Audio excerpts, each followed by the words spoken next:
Hello, my name is Giuseppe Gentile. I'm the CEO of IngeniArs, which is an Italian SME company in the aerospace sector.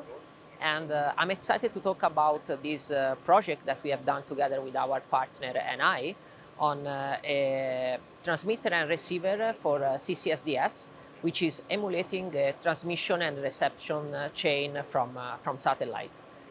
We are a digital designer, so we have developed the encoder modulation, decoder and demodulation of the chain, and we have to find the hardware where to put it in. And we have decided to look into the NI hardware because they have really an amazing piece of hardware. So we have integrated our system in those boards from NI. So we have VST, which is basically doing the RF front end, and in case of the receiver is actually receiving the RF signal, and in case of the transmitter is actually transmitting the RF signal. And we have put our IP inside another digital board, which is the PXI 7903, where we have implemented our encoder and modulation there.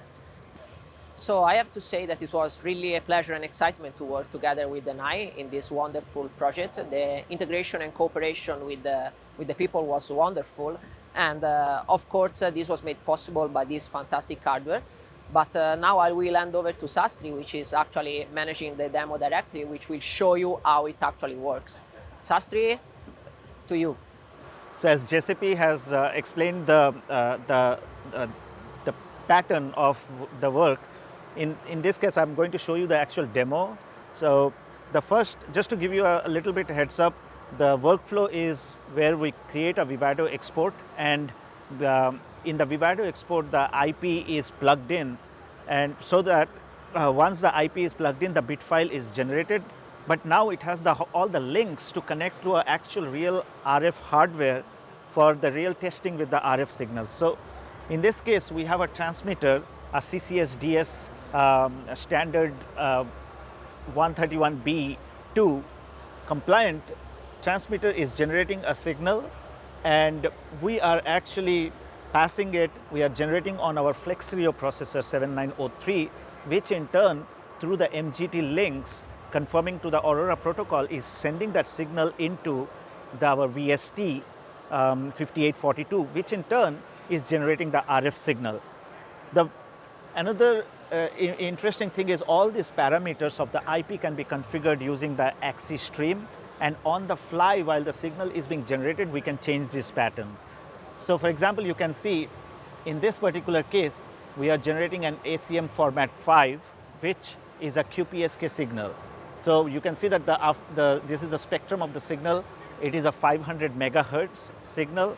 We can the CCSDS standard is a high data rate application. It's a wideband signals that are being created. Now, while the signal is generated, I can change the ACM format and load, and you will notice that the constellation has changed to an 8 PSK. And with this, while the streaming is happening at high rate of 2 gigasamples per second through the RF signal generator. Next, while it is generating the 8 PSK, I'm going to change the ACM format to 15, which in turn generates a 16 PSK APSK constellation. And so all these modulation formats are used for higher data rate applications, and it generates up to 64 APSK. Let's see that quickly. I will change it while we are generating the 16 APSK. I change the ACM format on the fly, and now it will be a 32 APSK. And similarly, I go to the last ACM format, which will then generate a 64 APSK. All these ACM format and other parameters of the IP can be configurable on the fly through the AXI interface that is provided by the IP. This is a huge thing for FPGA developers in the Vivado environment to directly connect to the NI RF hardware and do the real world testing with the RF signals.